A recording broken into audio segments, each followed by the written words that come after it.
Hello guys, welcome to FixColab BTS. Today with me is Hakim. As usual, it's gonna be the both of us. So as you guys have been watching us, following us, thank you so much. Today we're coming out with another one, and this time we're gonna talk about chip wars. So yeah, chip wars. So Hakim, you definitely sure that chip wars, all this news about chip wars, Malaysians heard of it, but I don't think we get the scale of this war. So why don't you tell us about this chip wars? Right. So when we talk about this issue, right, the chip war, so it's a global, is a global I would say it's a problem. It's a war. So I mean, to go in detail is very big, and very complicated. But to give a gist to for those who are not following along with this issue. So to give the idea is basically right now, or what we refer to chip war is basically the war between world power. So the world power, the significant one that we are talking here is United States and China, right? So what happened is that the demand for chip, I mean like the CPU, the GPU, processor, like your mobile phone, yeah, like your Snapdragon, like your Apple M1. So all this chip or semiconductor industry that produce all this chip right now have this huge influx of demand that is unable to fulfill. So what's happened is that there's too much demand, and this demand is happened because of the pandemic. So you might be thinking, oh, so the pandemic causing this influx of demand. So what happened is when during the pandemic, a lot of people work from home, and that's when people work from home. They are not using their office facility. They are not using their office computer. And for most people, computer at home is like some people have computer at home, but it's not powerful enough for them to do their actual job, or they doesn't have any computer at home at all, right? So during the pandemic, the demand for computer. So when we talk about computer, there's and every computer has a chip. It's CPU and GPU at least, right? So when there's a huge demand, so this semiconductor industry suddenly got this huge demand and they're unable to fulfill the needs that people want to have their own computer or upgrade their existing computer at home. So that's one side of the story. So we have this demand and semiconductor industry unable to fulfill it. But the problem here that there is a geopolitics also coming along in the equation of this chip war is that okay, we heard about company like Intel, right? Intel, AMD, they do CPU, central processing unit for computer. And we also have NVIDIA, right? And Apple that create their own chip, graphic card. So all these uh, chip company or semiconductor company, so they design their own chip, right? So they have their own chip, but not all of them they actually manufacture the chip. So what happened is all these companies that we heard in your computer, you see the label of Intel, iCore, AMD Ryzen, they design their chip, but the one that actually manufacture it, or what we call it fab of the semiconductor, is most of it is in TSMC, which is in Taiwan, a Taiwanese company that have the state of the art chip manufacturing facility in the world, right? So what happened is that so we have a huge demand, and the reason is TSMC. So the big deal about TSMC is it has the most state of the art, the most advanced manufacturing processes in the world. So basically, all the company that design their own chip, like Apple, like AMD, like Nvidia, for exception Intel they have own, they manufacture their own chip to some extent. So what happened is all these companies are competing to TSMC, saying that, hey, I want you to create my chip, to fabricate, to manufacture my chip. There's a huge demand for my chip. but then TSMC that has a limited capacity. So what happened is all these companies are basically in war to get capacity for TSMC to fabricate their chip, right? So that's one thing that's what happening. And we are not just about talking about US company. So we're also looking at the China or other country around the world that need chip. And for those who are not aware, in this modern day, in this modern days, it's not just computer that need chip. There's a lot of stuff that need chips. For example, your smartphone. Of course, we all know about the Snapdragon, Apple A4, A6, A8, A10, right? It's not just your mobile phone. Even in cars, like now cars are getting really smart and they have a system to manage the car. Even right now, car have their electrical car, especially they have like Tesla. They have this self-driving system. So all these require a processing unit or CPU or chip to process it, and this added more stress to TSMC or all the factory in the world to fabricate the chip. And this what happened is the interest of geopolitics that this country like China and United States start seeing that chip as an important asset. Because what happened if you doesn't have chips, that means if your like the company like your country doesn't have enough chip, that means you will be lagging behind because you doesn't have the hardware to actually processing to have a huge power of server and computer to do stuff to do innovation. So now they start to see chip or fabrication as a really crucial part of their economy, especially United States and Silicon Valley and also China, right? So right now technology is really, really huge industry, and this technology industry depend on semiconductor industry, which is right now in full capacity due to the demand, due to the influx of people want to upgrade their system and their CPU. So that's the gist about the whole situation. But the big thing is right now is that why United States and China is really eager to get, I mean, basically they are in war to secure their own chip manufacturing capacity. So right now, TSMC is the pillar of the advanced one. But what happened is that TSMC is Taiwanese, right? So it's not in China, it's not United States. So what happened is these two countries depend on Taiwan to actually fabricate their chip. And what really important is that in defense system, chip also really important. Like if you want to have a missile control center, right, and you have to more advanced technology in your military, in your defense, you require all these new chip. You want to have the best and the latest. If your chip fabrication depend on other country, let's say suddenly the country cut the ties with your country, for example, like let's say Taiwan suddenly cut ties with United States. Now United States cannot have any more chip. Even they can design, but they doesn't have the capacity of manufacturer that actually fabricate their chip. So that is what the whole day is coming along is that first we have a huge demand from the consumer and from the other industry as well. And on another side, we also have not a two, but basically a few huge country that its economy depend on the chip fabrication or chip availability. So that's the whole this what we call a trade war right now. So what happened right now if you try to buy a GPU, especially right now?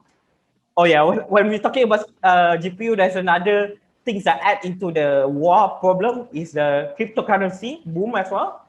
So that's put another strain into the equation that now there's a lot of miner that actually want to get the best high end GPU. Now this add put on top of the consumer demand.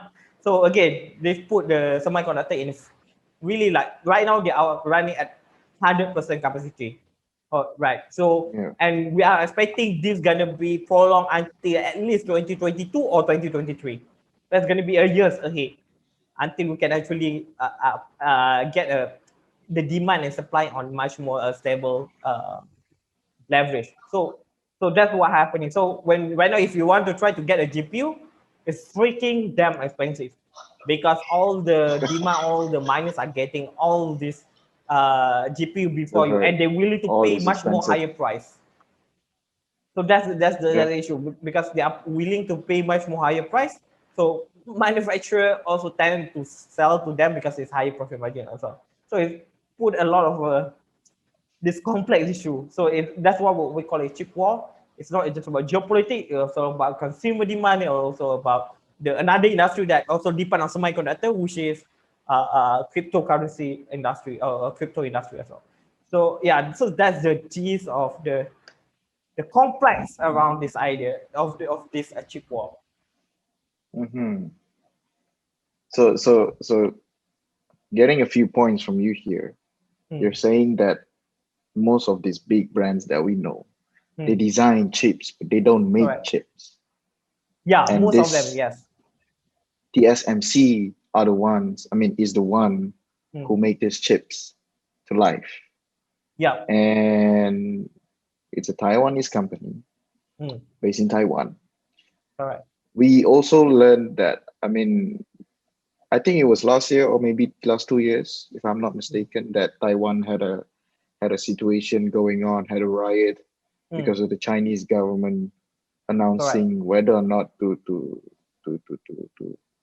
I'm not sure what it was, Hmm. but it's whether or not to it's a something diplomatic ties between Hmm. Taiwan and China, right? Hmm.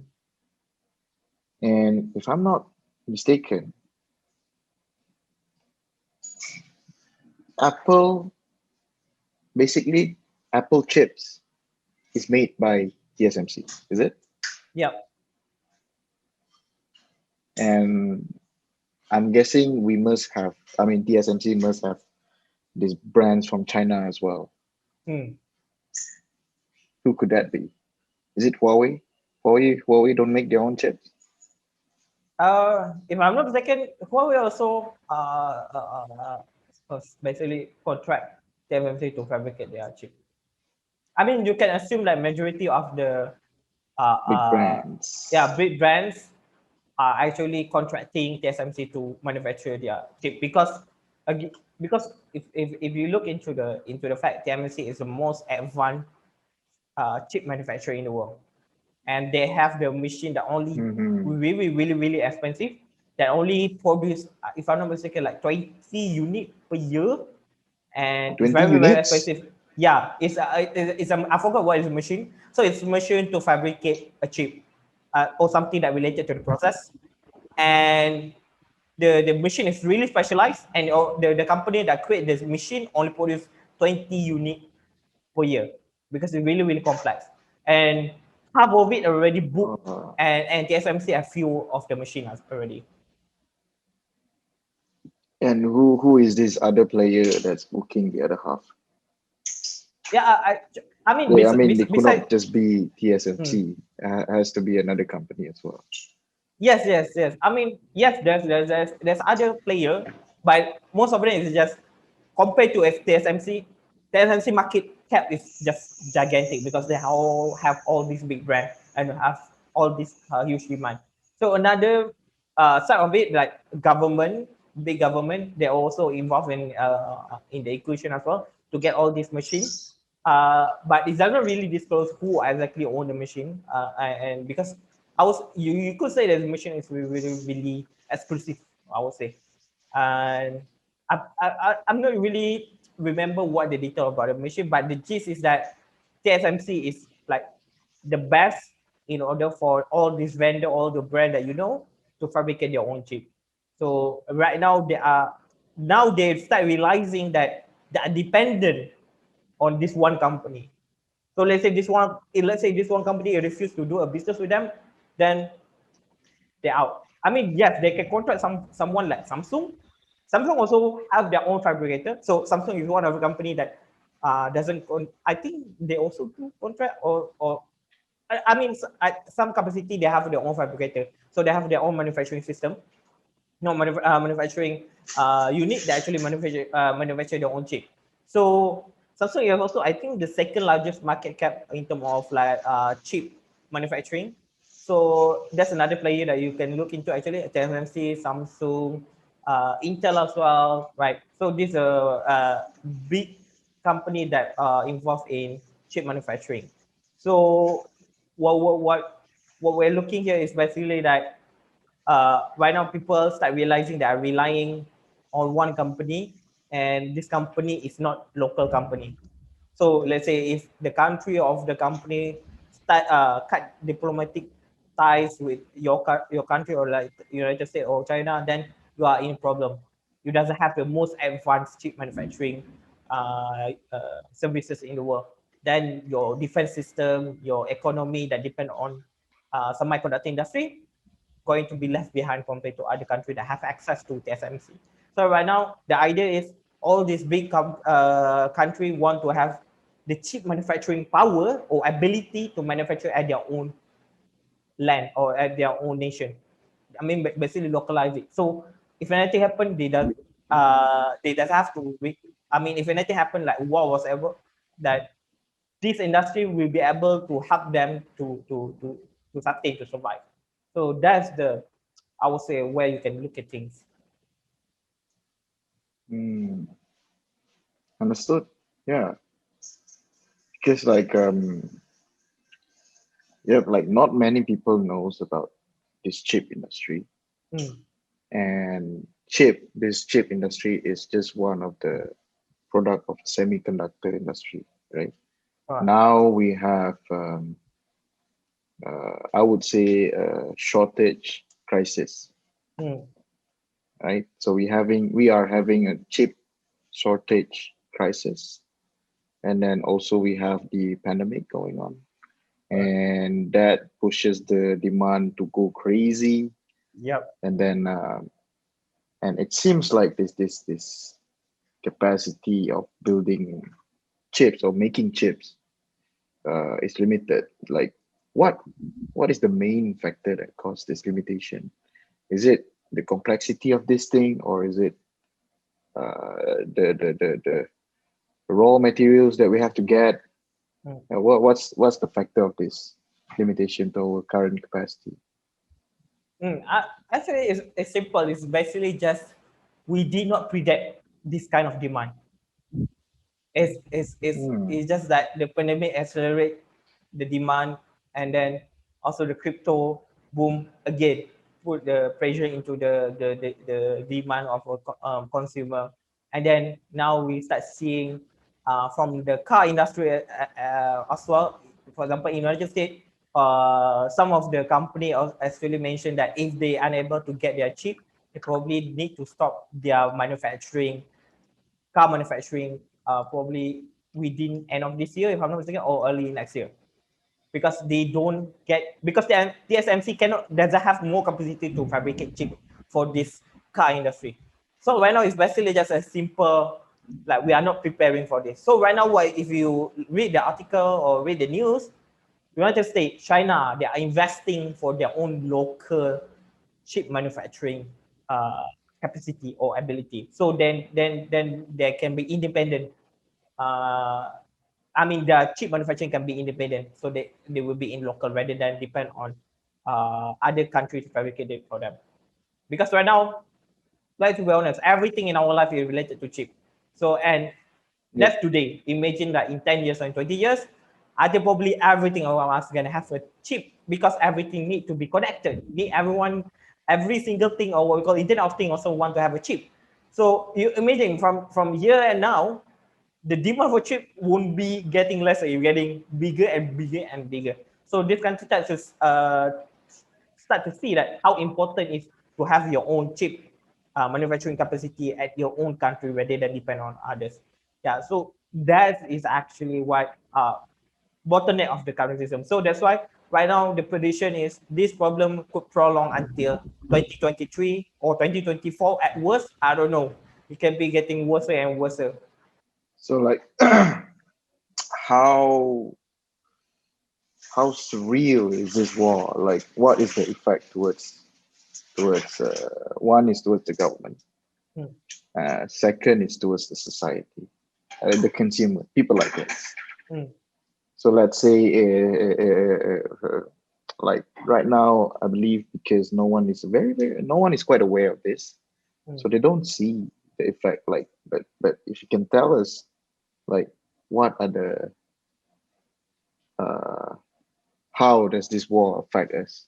Hmm. Especially one is the government, especially second is us, people like us. Hmm. I think we already feel it. Hmm. If we want to buy GPU at the moment, you know Oh how yeah. pricey it is. So what the effect of the war is first of it is, I mean, because the huge influx of demand, the price is increasing even for the old. Let's say if you try to get an old GPU like 1080, even right now the price is like triple of the MRSP of like this graphic card is like 3 years ago. Now you Hmm. can resell it at like triple or double of its own original price, like 2 or 2 years ago. Okay. Okay. So that's how problematic of the chip Okay. war is that. So that is for consumer. We already feel it. So right now for those who are want to create their own gaming PC or their own PC at home, is going to be really, really expensive. And then another effect that we're going to see here is that we can start going to see a more localized chip manufacturing facility. So basically, right now we can see United States and China especially are putting uh, invest a lot into culture their own local chip manufacturing. So this will create a new how how should how say like more like localized chip manufacturing, and probably in the future, probably in 5 years, you could see either your chip is from United States, either from TSMC, or it's either from China. Right, we will start to see a diversity in the semiconductor chip manufacturing industry, right? So then, in terms of like government, like I mentioned earlier, so this also about the economy. So let's like Silicon Valley, they are depend on latest and greatest hardware. So if they unable to have the latest and greatest hardware, again they're gonna fall left behind. So company like Google, Facebook, Amazon, they want to get a chip for their server, for their application to run on. So once the chip, I mean, like I say, the chip going to be a bit expensive compared if like normal baseline, and now all these companies need to pay the price, right? So this, what happened is we start to see the effect of economy that actually depend on semiconductor, especially those are related technology. And like, to be honest, everything in the future going to be related to technology. So imagine in the future that doctor need to use a specialized tools that have a chip in it. So let's say your country is cut ties with the country that actually create the chip. Now your doctor cannot do certain surgery or whatever. So now you start see the change of reaction starting from the semiconductor or chip manufacturing. So that's how we can see that for consumer, you're gonna start to feel the price. We already feel it right now, and it's very crazy. It's really absurd if you ask me. And then on the industry side, that we gonna start to seeing this like diversification of this chip manufacturing capacity, and we're also gonna start to see uh, how should I this country to put much attention into a semiconductor industry, investment into it, because it's part of their economic and then also defense. How is their defense and their economy also depend on it, because let's say, yeah, everything need to be connected to technology, and you need silicon. If you doesn't have silicon or chip, then your economy is going to be down. I mean, very hard to compete with other countries. So that's the effect, or the pandemic effect, or the change that we can see. Hmm. Yeah, that's true. Like the price of GPU is going up, and the cost for the government to get technologies now is going up. Yeah. Like the price of laptop is crazy. It's Mm. going up. Like I remember back then, few years back, when I was first started to study in university, like a good gaming laptop was like around 4K, 5K. Now this the I don't know, the level of to that is like 6, 7, 8K right now at least. I don't know. I mean, I don't play games anymore on PC, but yeah. And then the price of the phone, not gonna buy. iPhone, for example, as we all know, is the most expensive smartphone in the market, and the Mm. prices keeps going up. I remember back then, iPhone 5S was not not I don't know, not a burden to my financial, or you know. But now having an iPhone is, yeah, you need a lot of money to buy an iPhone now. And then that's the one that we see on most of the products from the United States, right? And then yeah, as far as we know, United States has always been the lead in the semiconductor industry. Am I right? Mm. And from what I've been reading up, so basically China has been importing American technologies for them to produce their own chips. So what happened was during Trump's administration, they Trump sanctioned uh, and banned Huawei from United States Mm. because saying that Huawei was doing some intelligence work or something. And then so and then United States banned another company called SMIC, Mm. semiconductor manufacturing. I'm not sure. It's also from China. So why Trump banned that company, sanctioned that company, is because uh, saying that there's some military use in Correct. this company, and this has caused um, TSMC having a hard time getting all the American supply or American technologies for them to produce chips. So this is where the tension starts. It's because of, for me, from what I see, it's because of, yeah, um, the Americans sanctioned economy, sanctioned here and there, especially with China. But what do you think? Like, what is the cause of this geopolitical tension, or what is the cause of this global chip shortage crisis being claimed as chip wars? Mm. I think I mean it's pretty straightforward. It's actually to secure one country, uh, how would I say, one country economic, Mm-hmm. how would I say, one country economic, how to say, not benefit, is the Main. to secure their economic interests. So basically, they want to secure their economic interests. So if you look at the Huawei situation, right, from what I can, my observation, I would say, from my reading and my observation, especially from my administration, what they are trying to do is basically try to restrict the influence of Chinese company in the American soil. So again, this Mm-hmm. is back to the very basic fundamental, which is, if you let other if you depend on other country for your important resources, for your important technology, for your important capacity, you are on the mercy of the country, right? So that's where the geopolitical tension is coming from.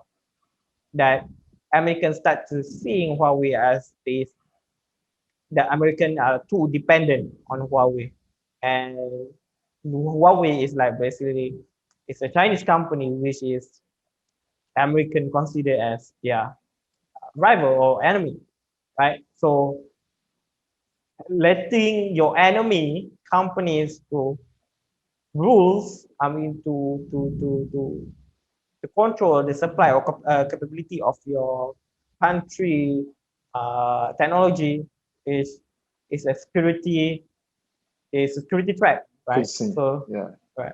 So that's the I think it's basically in the end of the day, that's the root of the problem is just that every country they want to be a sovereign country that they don't have to depend on other company or other country on their important asset, their important resources, their own important technology. So they want to secure this so they can maintain their sovereignty as the independent state without have to rely on other countries to to supply or to license or to help them on something, right? So again, this is again the same basic geopolitical uh, issue that everyone try to build their own locally, which is irony because we are promoting globalization. I think Yeah. like for a long time, but now it's like we try to like we close our economy so that we can be independent. So it's a bit irony, but yeah, that's the reality of the geopolitical tension today. Yeah. Agree. But again, like I feel like um, China Mm, is one of the biggest market mm, for semiconductors. I mean, like they make phones like crazy, and then we know correct. at Shenzhen the whole place is already like digitalized, fully digitalized, IoT here and there. Mm, And then now we have 5G. I mean, Huawei is pushing 5G technology mm, in China, and not only in China but around the world as well. So this 5G thingy requires a better chip. Am I right? For us to really, you know. So yeah, I would say that other besides United States, mm, beside the European countries, I think China is a really, really huge market for semiconductors. I mean, if we think about it, right? They make phones every single day. Like you hear about smartphones that you never heard of every single correct. day. I think over there. And yeah, robotics and stuff, cars, and then yeah. So I don't think US. I mean, I don't think this war is gonna be ending very very soon. Mm, And I have a feeling it's gonna be dragging on for a few more years until I'm not sure. I'm not sure. What would you think the end would be? The US mm, gonna win or China gonna win? I But mean, yeah, in terms of like who gonna win is hard to say. Um, yeah, but what we can expect the outcome of this war is basically like we gonna have, like I said mentioned earlier, diversity in terms of like semiconductor manufacturing and technology. fabrication industry. So right now the world depend on TSMC to fabricate the most advanced chips. So probably in the 4 years from now, we start to see one in United States, one in China, or maybe another one in somewhere in Europe, or maybe in Russia, or maybe in Asia itself. I mean, in Southeast Asia itself. So this is the outcome that we can see that much more people would not tend to rely on one company for certain product. So, uh, I mean, which is get back to the back then when China is the factory of the world. Right now all companies start to, okay, we have a factory in China, but also going to have another factory in different places, just in case that you have a problem with China, we can still have a fallback plan. So that's the Yeah, same outcome we're going to see in this chip war. So previously it's a trade war.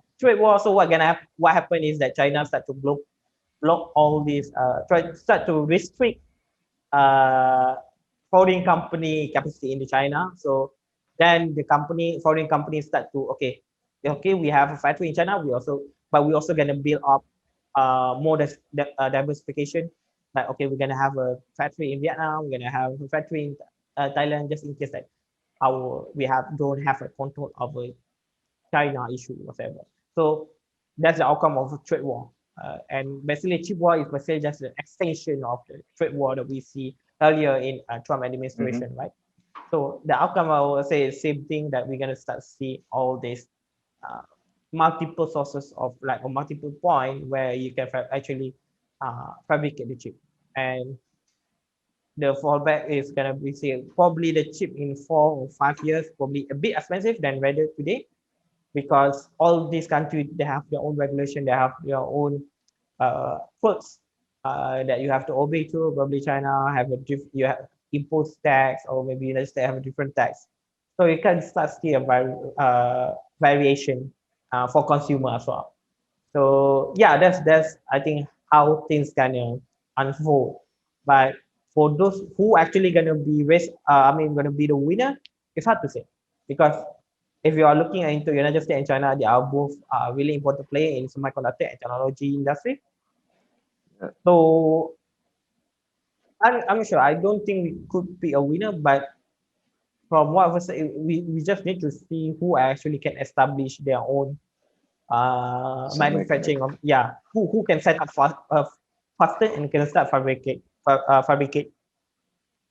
Better chips. yeah, better chip. Yeah, so country that have a better capacity to design and manufacture the chip, then they probably could stay on the top. So right now, what I can say is China probably have the capacity of manufacturing, but in terms of design, hard to say at the moment. United States, Mm-hmm. on the other hand, they are well known in terms of like designing their chip, but they don't have much track record in terms of manufacturing. So it's going to be a really tricky question to answer who going to be a winner actually. So it's Yeah. just a matter of time who actually can overcome their lack of experience in terms either in designing or manufacturing. Who can overcome first, probably they will stay on the top. And I feel like China is picking up now Hmm. because now we have the Huawei Kirin chip, Hmm. right? So I believe that Kirin is one of China's first the well-known chips that's being Hmm. developed or designed and manufactured by China themselves. So yeah, yep, China looks like it's gaining its pace. Certainly. Yeah, and then yeah. So if let's say these guys manage to establish their manufacturing, China managed to establish their chip design, and then US managed to catch up with their manufacturing. By the way, I feel like US is already on the way going towards tackling the manufacturing thing because Joe Biden announced uh, their new economical plan, the Yeah. 2 trillion Yeah, the plan, stimulus. Yeah. which yeah, 2 trillion stimulus, which has 50 billion US dollars investing into the semiconductor thing, and also Intel is also looking into building their chip manufacturing Right. in two places in US, right? Yeah. So I think both countries are really making the move. And what do you think? Again, it's always coming back to us. What do you think? I mean, how is Malaysia involved in this? I know Hmm. in Penang we have a lot of semiconductors factories. All right. Also if I'm not mistaken, in Negeri Sembilan, also we Is have it is it Kedah? I chip. think Kedah. Kedah, is Wait, it? are you mentioned about Intel or other country, other company? Yeah. Intel is in Penang, right? Penang and Kedah. Or is it? So all the semiconductors factories are all in Penang, Kedah. As I mean, so far, uh, they got high concentration is in Penang. And what's gonna happen to I mean for us Hmm. as this chip war is getting fierce. Hmm. demands are growing high, and yeah, we as a country that provides, I don't know what we provide manpower, right? We provide Mm. labor. So how are we gonna be benefiting from this? Are we gonna get more job opportunities? Is Intel Malaysia gonna grow like crazy? Mm. Or I yeah, think I think what do what we you can think? see what we can see is a spillover effect is that again now people now okay now this country or companies start to see that we cannot rely on one manufacturing factory to actually fabricate their chip. Now they Mm, would try to set either to invest in their homeland or try to set up another manufacturing mm, capacity on other country, right?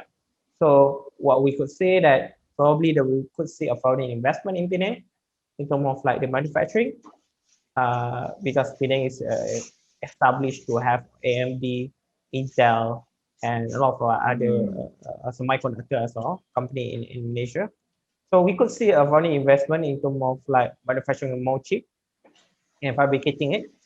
And yeah, that's why that this gonna be excellent that more job opportunity, but also at the same time a demand for high skilled workers as well. Because semiconductor industry require a high skilled worker as well, because the chip are getting smaller and smaller and smaller, and require more high skill labor to actually operate the machine and much more technical expertise, right? So we could see a demand for a technical or engineering uh, roles to be in demand, especially for the company that related in semiconductor. So that I would think the ripple effect that we could see or spillover for Malaysian especially, because that's I mean I think that's also part of um the how should I put it? Like if our last discussion about Microsoft, it's the same effect that people or company or countries start to diversify their supply chains, right? yeah. So that if one chain have a problem, they can also still have a fallback change that they can still continue in terms of their businesses and their production. Yeah. So Malaysia could fall into in the chains in terms of like manufacturing or even logistics. Yeah. And what would be like, we've been talking about better chips, but what is the characteristic of a good chip? Like Mm, now based on Moore's law, the guy that come up with this principle where um, the chip is gonna be the chip is gonna be smaller in size every year, and the capacity will double every each year. And mm, that's true. I mean, the chip technology advancement has always been at that pace, at that rate. So like, where are we at now? Like, is it the size is the main characteristic, size to the power ratio, mm, or is it, yeah? So what makes a good chip? I mean, if you ask me what make a good chip, is depend on what the application of the chip, right? Mm-hmm. So if you yeah, like you mentioned Moore's law, right? The number of capacitor in the processing unit will be increased Mm. every year or by 10 years. I forgot how what the equation is actually about. So as for now, we heard about 5 nanometer Mm-hmm. uh, chip design, Nanometer, nanometer. nano. No, oh, no, wait, That's 5 nanometer that's transistor. okay. So if we so what we mentioned about this is like 5 nanometer transistor in a chip. So that means we can pack a lot of transistor in one chip. So the basic idea is the more transistors. So what basically Mm. Moore's law saying that the higher, the more number of transistors, much more powerful chip it could be, right? Yeah. So when you're getting smaller and smaller, I think if I'm not mistaken, latest AMD Ryzen or FX, forgot, is already on 5 nanometer fabrication. And then we also have heard of, I'm not sure whether it's TSMC or is it Samsung. 3 nanometer. We are looking into that, but right now we are in a phase where quantum physics is getting in the way of like getting smaller and smaller and smaller.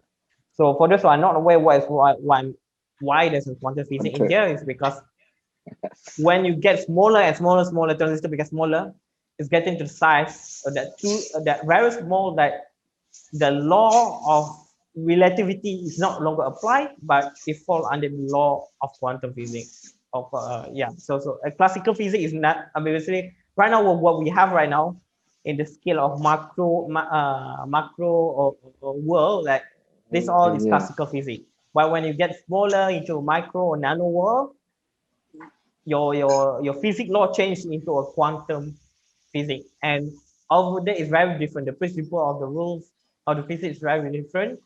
But just to give a gist that when we deal with the different physics law, so there's a different set of challenge. So right now is the challenge is for the manufacturer how they can create much more smaller transistor, or how they can fit more transistor in one chip so that they can produce much more powerful chip to do a lot of calculation, right? So Okay. that's one part of it is to get the raw power, the meat, the competing computational power of in a chip is to pack much smaller transistor into one chip. But on the other side, we also have the other side that's more focused on efficiency, efficiency in terms of consuming power. So how much calculation they can do in terms of per watt hour. So that's on the other side. So this one is much more on the device like cars, our smartphone. They are more focusing on efficiency and energy efficiency. Efficiency. That means consume as less power for as more computational ability. So that's the two side of it. So if the industry require something that much more focusing on the computational power, so part of the challenge of the bottleneck is to get to pack much more small transistor and to overcome the problem into quantum physics. And on the other side, we have efficiency. Efficiency basically is more into the designing of the chip on the chip. So that's it depend on how certain company design their chip, how their transistor interacting or how their core interacting with each other. So that's another side. So which one is better is depend on what kind of application of the chip that you are looking into. So if you are looking for a chip for calculator, you don't need much more calculation power because a simple chip already enough to do calculation. It's Yeah. more than enough to do calculation. So that what more that one. I mean something that portable, you want higher efficiency, and something that Yeah. require high computation power, you want to get uh, more That's all. transistor into it. Yeah. So Mhm. yeah, so that's where you can see the baseline of what make a good chip. Yeah. Mm. Understood. Wow, that's an amazing way to put it. And then yeah, we mentioned about the size getting Mm. smaller, and then it's a matter of the how many transistors we can put into a chip, and chip sizes are getting smaller. And then we touch about quantum physics as well, because now that the size of things are at the Mm. micros, we have to look into quantum physics. I think we can talk about quantum physics in the next episode. Yeah, but yeah, on this, I feel like after this chip war is being sorted out, I think now, I think then these big guys are gonna go for nanotechnology. I That's the most. I mean, this advancement in semiconductor industry. Once the global shortage crisis is done, we will have an easier path to really push for nanotechnology, right? And that also, I feel like it aligns with the idea of the industrial 5.0, which is how humans can work together with technology for a better lifestyle. and I feel like it's gonna be enabled through this nanotechnology. And this nanotechnology currently depends on semiconductor industry. Hmm. But You know, but the what do funny, you think? Like, yeah, go on, yeah, I mean, go on. when we mentioned about that, right, remember last time we talked about wars. So how wars are actually advanced, how Hmm. actually push technology investment, right? So actually, this is what we are seeing right now. So right now, since the economy depend on the semiconductor, right? So they come investing, and now basically what we call war because it's a survival right now. The country is in the survival mode. If they don't secure their Mm. capacity, they will left behind in terms of like Yep. survive in the uh, current economy or everything that digitalized and technology being involved in technology. So yeah, so basically we're saying that this war will advance the next step or next phase of in terms of our human technology endeavor. So which is yeah, like I say, war is probably the worst part of it or the worst spectrum that we can go in terms of like advancing science and technology, but it doesn't change the fact actually right now you can see how now thanks to the war right now we don't just have TSMC, probably in 5 years we're gonna have multiple company like TSMC around the world, which is Yeah. gives us the opportunity to develop much more powerful chips. Yeah. So yeah, just to talk on cherry on top of it. Yeah. And yeah, like I said earlier, I think after this thing is being sorted out, we're gonna see a boom in nanotechnology. But how could you? I mean, in what aspect do you see that nanotechnology would? I mean, what the angle that we could see the earliest how would say sector or industry that Mm. actually could benefit on terms of like the investment in nanotechnology from what we learned from I mean from the outcome when this chip war unfold. What sector or industry that actually foresee would benefit in terms of like the investment in terms of like nano manufacturing? Yeah. Well, first of all, I have to say it's always gonna be the military guys. The military sector is always gonna be the first one to try new technologies. Um, we're seeing a huge like robotic development for for scout missions or for espionage and stuff like that. And then that's military. There's no doubt they're gonna be the first one to use it. But ever since we are exposed to this nanotechnology, the ones that I always see is being applied on is medical Mm, industry. Now we have. I'm not trying to say that we already widely use this nanotechnology in medical industry, but uh, this medical industry has been the one pushing for this kind of technology in their studies, in their research for the past few years. And then, other than that, for consumers, I'm not sure which industry it will be, but it will be an industry. It could be uh, communication accessories. It could be phone accessories. It could be, just um, something that is portable, but in a smaller size. mm, And yeah, now things are getting lighter, things are getting smaller, chips are getting smaller. And then, of course, the next thing is going to be uh, something that we would be using all the time and be carrying it around anywhere we go.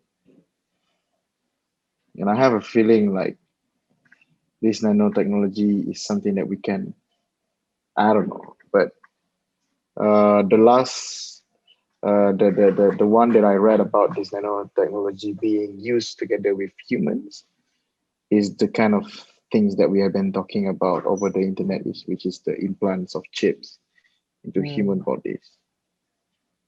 So that will be, I would say, the the other spectrum of how human and technology can live together. But it could be on a different spectrum as well.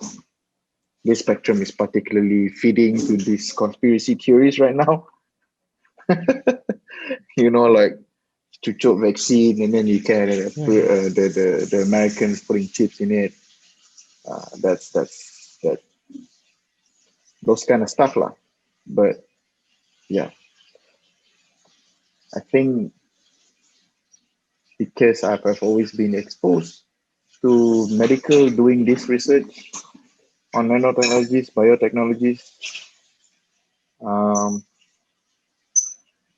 I feel like they have more extensive research, but in terms of implementing it, I don't think they will be the first because it takes time. We were dealing with human bodies and human life.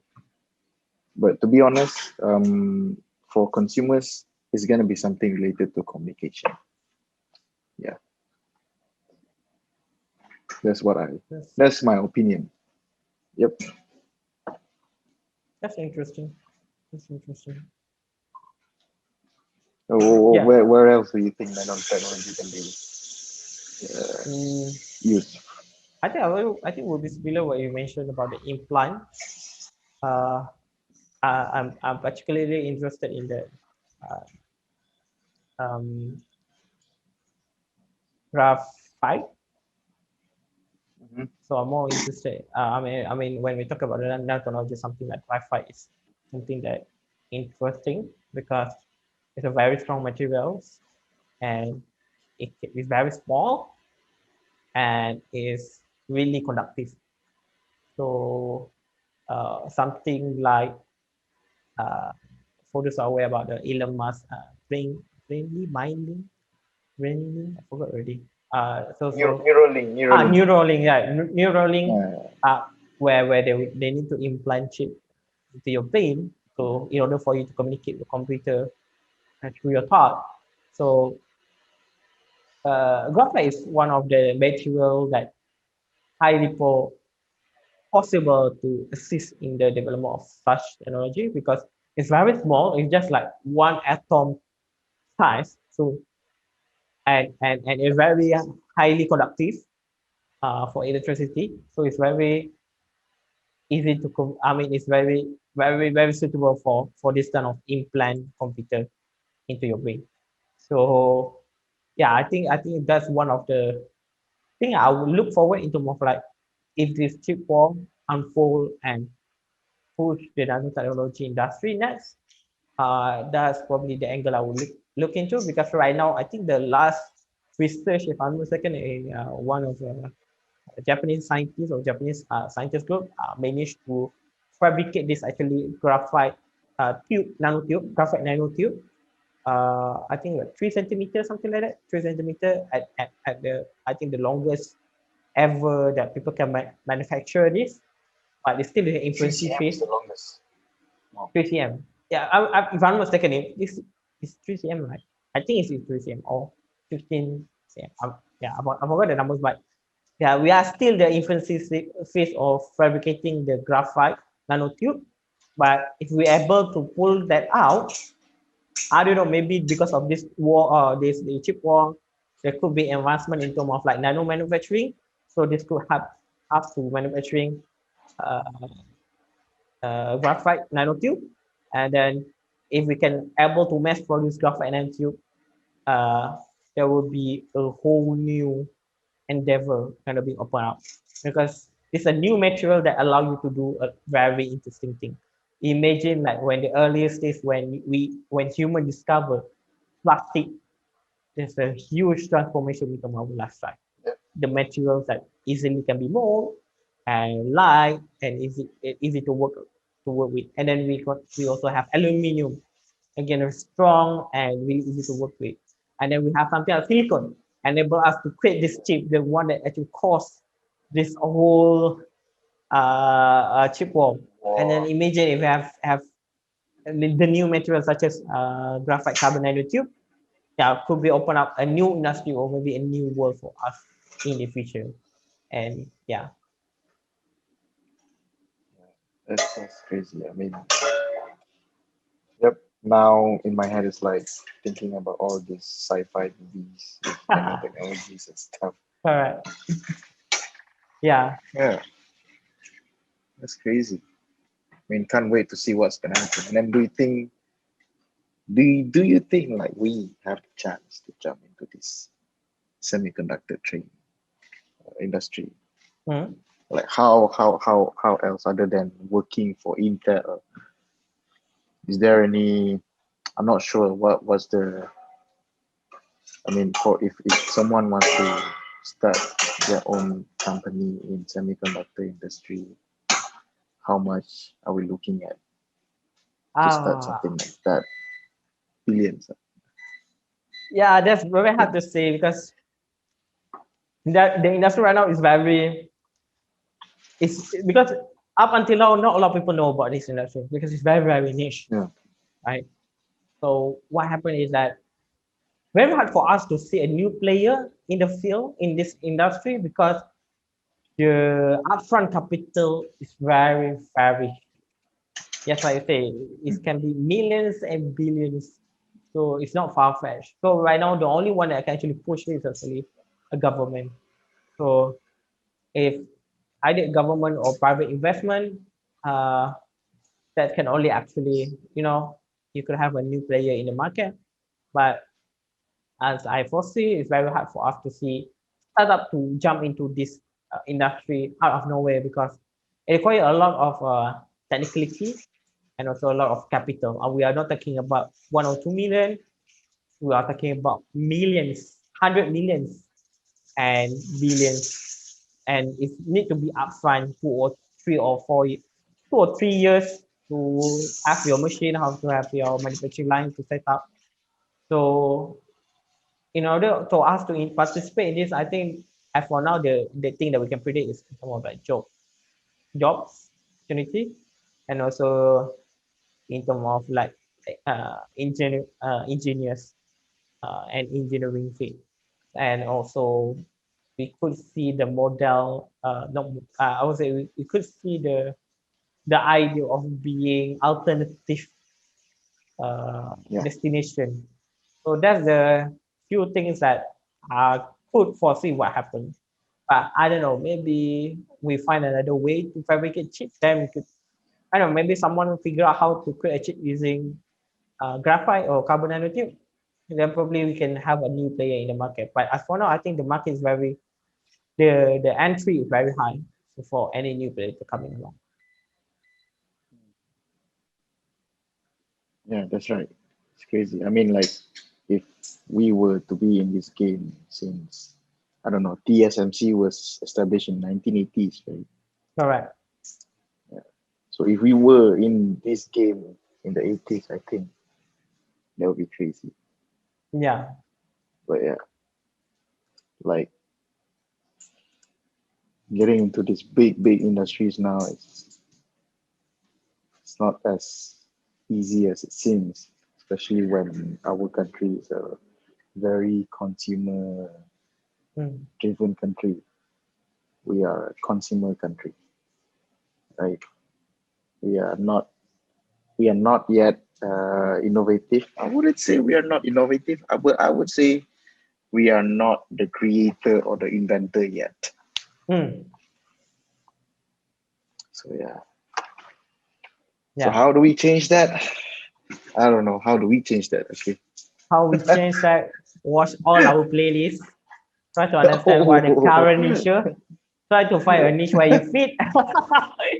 Yeah, so basically, I think STEM is really, really important. Education, again, very, very yeah. important STEM.